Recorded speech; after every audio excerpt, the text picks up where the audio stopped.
pessoal, vamos dar continuidade aqui ao nosso curso de Mecânica Clássica. Então, na aula passada, só relembrando, a gente estudou sobre a segunda lei de Newton e a gente reescreveu essa segunda lei de Newton em coordenadas cartesianas em coordenadas polares. Então, a gente pegou a lei de Newton em coordenadas cartesianas e colocamos ela em coordenadas polares. E isso é útil para resolver problemas que possuam simetrias polares, né? Então, por exemplo, movimentos de rotação, né? E na aula de hoje, né, a gente vai ver aqui como que a gente interpreta aquelas quantidades que apareceram na segunda lei de Newton. Então, só voltando aqui para a gente relembrar, né? Então, a última aula a gente terminou aqui, nesse quadrado azul, né? Então, com essa segunda lei de Newton já escrita aqui dessa forma, né? Então, aqui a gente vai ter a nossa segunda lei de Newton em coordenadas polares. E hoje a gente vai entender um pouco quem são esses componentes que aparecem aqui, né, nessa lei, né? Então, para isso, a gente vai ver um caso particular, né, que vai ser um caso de um movimento uniforme, movimento circular.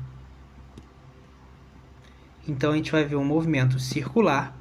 E esse movimento circular, a gente vai supor que é um movimento com raio constante. Então, o nosso R é igual a constante.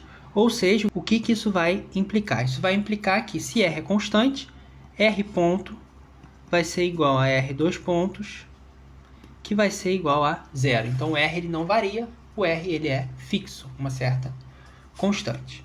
Então, se a gente utiliza aqui esse fato, né? Então, utilizando esse fato aqui, na expressão da aceleração, né? Então, quem que é a expressão da aceleração? Se a gente volta um pouco aqui na aula passada a gente viu que a nossa aceleração ela é dada por meio dessa expressão 5 daqui. Então, se a gente vem aqui e coloca que o R dois pontos é igual a zero e o R ponto é igual a zero, a gente vai ficar com a seguinte expressão.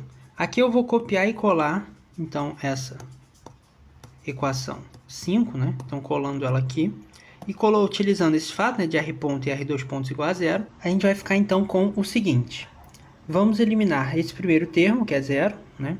E esse segundo termo aqui, esse outro termo daqui, que também é zero. Então, a gente vai ter isso daqui, né? Então, a gente vai ficar com menos R ponto ao quadrado R chapéu, mais R Φ ponto Φ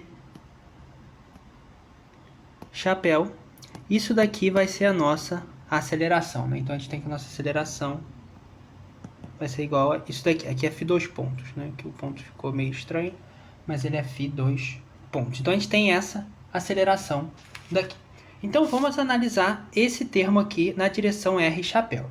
Então, a nossa aceleração em R chapéu, né? Eu vou colocar aqui R chapéu na direção radial, ela é dada por menos R Φ ponto ao quadrado, que é justamente o que a gente tem aqui em cima. Isso daqui a gente pode escrever como sendo menos um R ômega ao quadrado, tal que esse ômega ele é o Φ ponto, né? E ele é a nossa velocidade angular, né? Então, como o ângulo varia, né? Então, digamos a velocidade, a variação do ângulo, né? Esse Φ ponto, derivada do ângulo em relação ao tempo. Mas se a gente utiliza, né, o fato de que a velocidade ela pode ser escrita como sendo a velocidade angular vezes o raio, né? Daqui a gente tira que nossa velocidade angular ela é V sobre R, né? Simplesmente jogando esse R para a esquerda, né? Ou seja,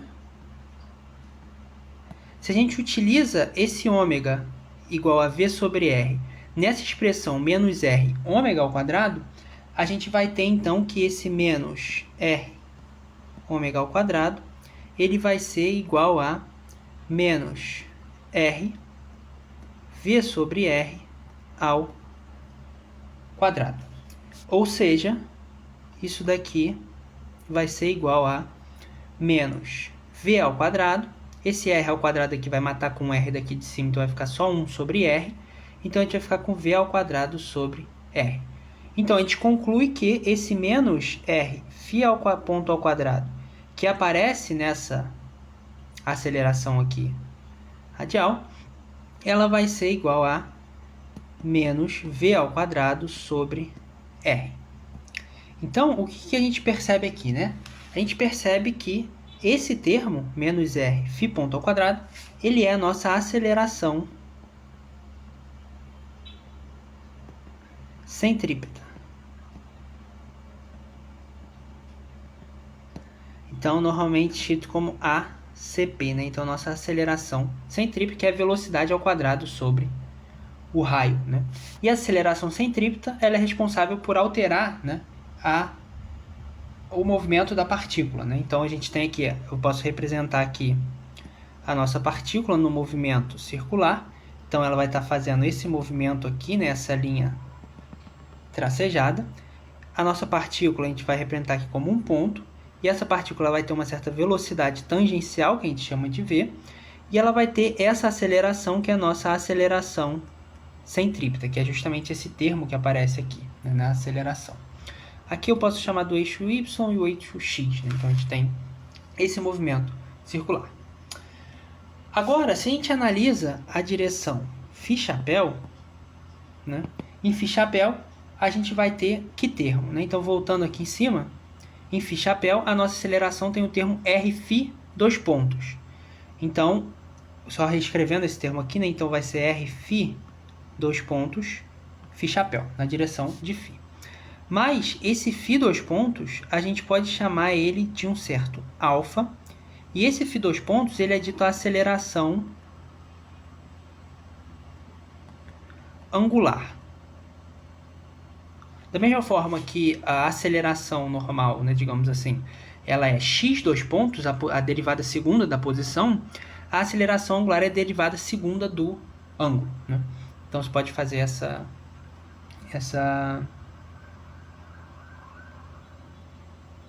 comparação. Então, consequentemente, a gente vai ter que a nossa aceleração na direção φ, aqui quando eu escrevo Aφ, né, está indicando a aceleração na direção φ.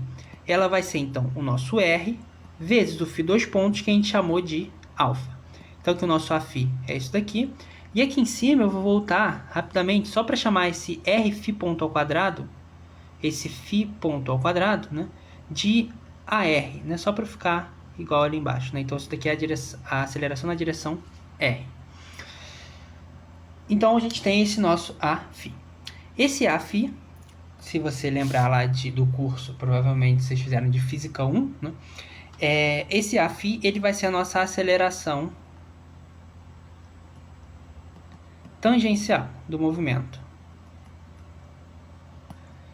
Tangencial, que vai alterar, né, a velocidade tangencial, né, do movimento. Então, aqui eu vou voltar aqui em cima e eu vou representar, né, então a gente aqui nesse desenho, né, já vou aproveitar ele aqui. A gente tem a velocidade tangencial e a gente vai ter, então, que a nossa aceleração em φ vai ser essa aceleração tangencial, né? Então, eu vou representar aqui como sendo a φ, a aceleração na direção φ, né? Então, essa direção φ vai alterar essa velocidade tangencial, enquanto que a aceleração centrípeta ela vai apenas alterar o movimento, né? Ela não afeta a velocidade tangencial em si, afeta, se você considerar, não afeta o módulo, né? Afeta o vetor, né? O vetor ele vai rodando aqui, né, nesse círculo. Agora, o que nos restou foi as outras quantidades, né? Então, voltando aqui na segunda lei de Newton em coordenadas polares, a gente ainda ficou fazendo esse exemplo, né? A gente só lidou com esse termo daqui, na força radial, e esse na aceleração radial, né? E esse segundo termo, que é o R-alfa, na aceleração na direção φ.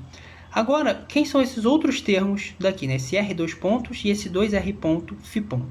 Esse R dois pontos, como a gente percebe, é a aceleração radial. Então, se a gente supor a nossa partícula que esteja caindo para o centro ou se afastando do centro radialmente, então vai ser essa aceleração com que ela faz esse movimento radial. E esse termo daqui, na direção φ, 2R ponto φ ponto, é um termo que está relacionado com a força de Coriolis, né? Então, a gente não vai falar disso aqui agora, mas é a força de Coriolis. Então, era isso que eu tinha para apresentar nessa aula.